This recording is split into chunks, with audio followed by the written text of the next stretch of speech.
Et si la prochaine grande crise européenne ne surgissait pas d'une colonne de chars, mais bien d'un simple tweet viralisé ou de la fermeture soudaine d'une frontière? Aujourd'hui, l'Europe fait face à une escalade simultanée de crises. Attaques de barrages, menaces de représailles utilisant des technologies de pointe, scandales diplomatiques qui font la une, opérations massives de désinformation et même incidents culturels inattendus. Du nord des pays baltes jusqu'aux steppes kazakhes, chaque frontière devient un point chaud, chaque mot ou image un risque de déflagration. La tension ne cesse de croître. La Lituanie envisage la fermeture totale de sa frontière avec la Biélorussie, tandis qu'en Slovaquie, le gouvernement refuse catégoriquement de financer la guerre en Ukraine, attisant la division au sein de l'Union européenne. Sur les réseaux sociaux allemands, des vidéos truquées dopées à l'intelligence artificielle sèment la confusion et la peur, alors qu'en Asie centrale, un simple concert déclenche une crise de société. Partout, la guerre de l'information brouille la perception du réel. Les faits et les mensonges se confondent, et chaque incident paraît s'inscrire dans un puzzle géopolitique bien plus vaste que ce que l'on imagine. Ignorer ces signaux reviendrait à laisser filer notre sécurité, notre capacité à discerner le vrai du faux, et même notre rôle dans le monde. Qui, aujourd'hui, peut encore prétendre que l'Europe n'est pas devenue un champ de bataille hybride, autant diplomatique, numérique que militaire? Pour comprendre jusqu'où cette escalade pourrait nous mener, il faut désormais revenir aux sources de cette tension croissante et décrypter comment toutes ces crises s'entremêlent. Remontons ensemble le fil de ces événements pour voir comment un enchaînement d'incidents locaux a pu embraser tout le continent. Pourquoi la fermeture d'une frontière ou la traversée de quelques ballons peuvent-elles déclencher une réaction en chaîne sur tout le continent européen? Parce qu'aujourd'hui, l'Europe ne fait pas seulement face à des chars ou à des missiles. Chaque incident à ses frontières devient un test de résistance pour l'ensemble de la région. Regardons de près ce qui se joue à l'Est. Les tensions s'intensifient sur les frontières baltes, surtout entre la Lituanie et la Biélorussie. Après une série d'incidents, Vilnius envisage très sérieusement une fermeture totale et durable de sa frontière, ainsi que de nouvelles restrictions sur le transit, par exemple vers l'enclave russe de Kaliningrad. La cause immédiate? Des ballons soupçonnés de transporter de la contrebande qui traversent régulièrement la frontière. Mais derrière la banalité apparente de ces ballons se cache une nouvelle forme de confrontation: la guerre hybride.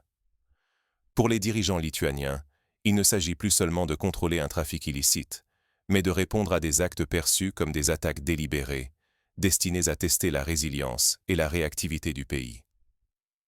Face à ces provocations, les gouvernements se mobilisent. Réunions exceptionnelles, plans de sécurité renforcés, messages à la nation. Les autorités insistent sur la nécessité de garder le calme, tout en assurant à la population que chaque décision, aussi lourde soit-elle, est prise dans l'intérêt de la sécurité collective. Les services de sécurité fonctionnent 24 heures sur 24, et chaque incident est traité avec le plus grand sérieux. Mais derrière ces annonces fermes, l'inquiétude est palpable.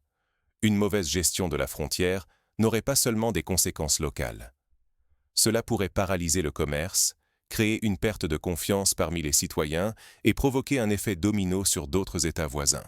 En ces temps troublés, un simple ballon ou une barrière fermée peuvent briser l'équilibre fragile sur lequel repose la stabilité européenne. L'Europe est donc à la croisée des chemins. Chaque choix politique, chaque geste sécuritaire est observé de près, scruté autant par les alliés que par les adversaires. La question n'est plus de savoir si la guerre s'arrête aux frontières. Elle se joue aussi dans les esprits, dans l'économie et dans la cohésion sociale. Mais les frontières physiques ne sont plus la seule ligne de front. Désormais, la guerre moderne s'infiltre jusque dans nos écrans, dans nos informations quotidiennes et dans nos conversations. La frontière n'est plus un simple point de passage. C'est aussi un front invisible où l'information et la désinformation s'affrontent, bouleversant notre perception du monde. Un simple clic sur une vidéo, un faux témoignage ou une information manipulée. Cela peut-il vraiment influencer le cours d'un conflit militaire? En Europe, la guerre ne se joue plus seulement sur les champs de bataille, mais aussi, silencieusement, dans les esprits. Chaque jour, des millions d'internautes sont exposés à un flot de contenu créé pour semer le doute, la peur et la division. Prenons l'exemple de l'Allemagne. Ces derniers mois, le pays a été la cible d'une vague sans précédent de fausses vidéos circulant sur les réseaux sociaux. Certaines mettent en scène, grâce à l'intelligence artificielle, des leaders politiques transformés en caricatures alarmistes ou des attaques inventées contre des communautés précises. L'objectif ? Manipuler l'opinion publique, affaiblir la confiance envers les institutions et pousser à la polarisation.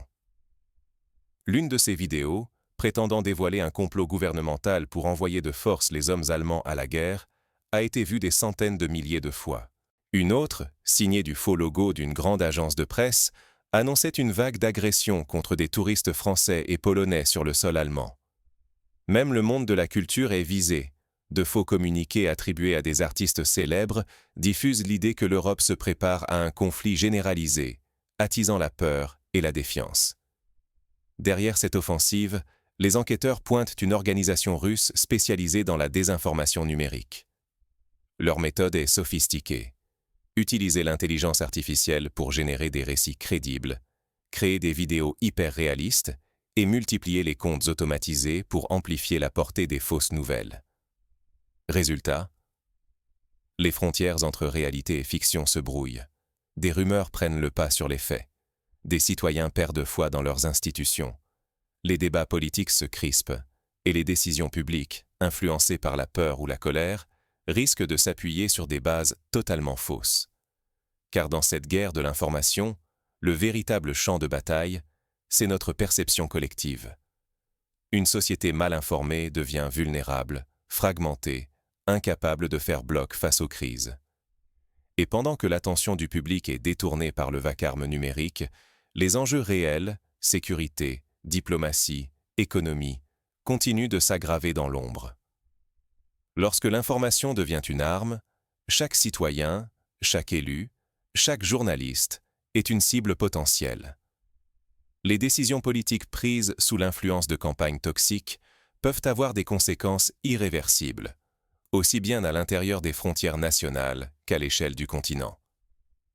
Alors, que se passe-t-il quand l'opinion publique, ébranlée par la désinformation, exige des réponses fortes, voire extrêmes ? La spirale de l'escalade ne s'arrête pas au virtuel. Elle finit par rejaillir sur le terrain, là où les tensions deviennent concrètes et parfois dramatiques. Mais à mesure que la désinformation sème la confusion, les décisions prises dans la foulée entraînent des conséquences bien réelles. Voyons comment cette guerre invisible influence la réalité stratégique et politique de l'Europe. Où s'arrête la riposte quand chaque camp veut prouver sa force, sur les champs de bataille comme dans les salons diplomatiques ? En ce moment, la frontière entre la démonstration de puissance et la perte de tout contrôle semble plus fine que jamais. Prenons l'attaque revendiquée sur la digue de Belgorod. Cette opération, menée avec des drones, a provoqué la montée soudaine des eaux et l'inondation de positions militaires russes. Les autorités ukrainiennes affirment que cela pourrait isoler les troupes russes proches de Volchansk, coupant leur voie d'approvisionnement et bouleversant l'équilibre local. En réaction, la Russie ne mâche pas ses mots. À la Douma, les appels à des représailles extrêmes se multiplient. Certains responsables exigent l'emploi de missiles de dernière génération, comme le Kinzhal ou l'Oreshnik, et même des bombardements massifs et ciblés, quitte à frapper des infrastructures essentielles ukrainiennes ou à recourir à des tactiques de destruction généralisée. L'objectif affiché, montrer que la patience a des limites et que la riposte sera implacable. Pendant ce temps, les combats s'intensifient autour de Pokrovsk. Les versions divergent. Chaque camp revendique des avancées, mais sur le terrain, la réalité se mesure à la lourdeur des pertes, aux destructions et à l'épuisement des populations civiles. Les analystes préviennent qu'une escalade supplémentaire pourrait rapidement dépasser le seuil du supportable, pour les armées comme pour les habitants. Sur le front diplomatique, la tension est tout aussi palpable. Moscou multiplie les tests de missiles nucléaires et adresse à Washington des mises en garde aux accents de guerre froide. Les échanges sont de plus en plus virulents, le ton monte sur la scène internationale. Dans le même temps, la menace de confiscation d'actifs se précise. Le spectre d'une saisie massive de biens russes en Occident soulève la crainte d'une riposte symétrique, ou les avoirs européens en Russie pourraient être à leur tour gelés ou confisqués. À chaque nouvelle escalade, le risque d'un point de non-retour s'accroît. Au-delà des pertes humaines et des destructions matérielles, ce sont aussi les économies et les équilibres diplomatiques qui vacillent. Les sociétés civiles, déjà éprouvées par l'incertitude et la propagande, voient leur cohésion fragilisée. Mais alors que la guerre paraît s'installer dans la durée, une question hante les esprits. Existe-t-il encore une sortie de crise et à quel prix faudrait-il la négocier? Justement, au cœur de cette spirale, la bataille des récits et des perceptions prend une ampleur inédite. Car l'information, elle aussi, devient une arme dont les effets dépassent parfois les canons. Face à ces tempêtes, quel réflexe adopter pour ne pas perdre pied? Dans un contexte où la désinformation circule à grande vitesse, le premier réflexe, c'est le discernement. Avant de partager ou de réagir à une information, il est essentiel de la recouper et de la vérifier par plusieurs sources fiables. Ne jamais se laisser emporter par l'émotion ou l'immédiateté, car la manipulation naît souvent de la précipitation. Ensuite, il faut se rappeler que la division est l'une des armes les plus utilisées lors des crises. Des provocations ou incidents, comme celui vécu récemment au Kazakhstan avec une vedette russe, peuvent vite enflammer les esprits et fracturer la société. Éviter la surréaction, échanger avec calme et refuser de céder à l'engrenage de la haine, c'est déjà résister à la stratégie de ceux qui voudraient nous opposer les uns aux autres. Il devient également impossible d'ignorer l'impact direct des choix politiques sur nos vies quotidiennes. Qu'il s'agisse de fermeture de frontières, de restrictions commerciales ou de décisions en matière de sécurité, tout cela peut modifier nos habitudes, nos déplacements et même l'économie locale. Comprendre ces enjeux, c'est s'offrir une chance de rester maître de ses choix, plutôt que de subir l'incertitude ou le sentiment d'impuissance. Enfin, il est crucial de réaliser qu'aucune victoire militaire ne garantit à elle seule une paix durable. Les conflits actuels montrent que la stabilité dépend de solutions globales et concertées, bien au-delà des seuls rapports de force. Autrement dit, la paix ne se gagne pas uniquement sur un champ de bataille, mais aussi autour d'une table de négociation et dans la capacité à retisser des liens entre sociétés. Car sans cette adaptation, chaque citoyen risque de devenir le jouet des manipulations, de perdre ses repères et d'être gagné par la peur ou la haine.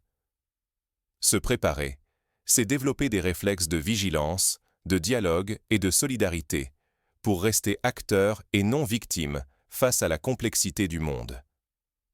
Alors, que retenir concrètement et comment chacun de nous peut-il agir? Faisons le point sur les gestes simples et les choix quotidiens qui font vraiment la différence. Dans cette tempête, saurez-vous garder votre cap? L'Europe traverse une période sans précédent où l'incertitude et la désinformation rivalisent avec les dangers tangibles des conflits ouverts. À chaque instant, ce sont nos choix collectifs qui dessinent le futur. Face à la polarisation galopante, à la multiplication des fausses nouvelles et aux tensions explosives, il devient vital de ne pas céder à la confusion ou à la peur. La véritable bataille ne se livre plus seulement sur les lignes de front ou dans les couloirs feutrés de la diplomatie. Elle se joue aussi dans nos esprits, dans nos conversations quotidiennes, dans notre manière de traiter et de relayer l'information. Rester passif devant ce déferlement, c'est risquer de perdre la maîtrise de notre destin collectif. Accepter les récits simplistes ou clivants, c'est fragiliser la cohésion de nos sociétés et donner du terrain à ceux qui veulent nous diviser. Chacun d'entre nous a le pouvoir et la responsabilité de vérifier ce qu'il partage, de questionner les sources, de rechercher la nuance derrière le bruit. C'est dans cette vigilance quotidienne que se joue notre sécurité, ainsi que notre capacité à préserver la confiance et l'unité. Refuser la polarisation, c'est refuser que la peur ou la haine dictent nos réactions. C'est choisir la lucidité, l'empathie et la construction d'un avenir commun, même au cœur de la tourmente. Dans ce contexte trouble, rester vigilant et informé, c'est aussi protéger notre économie, notre réputation et, surtout, notre tissu social.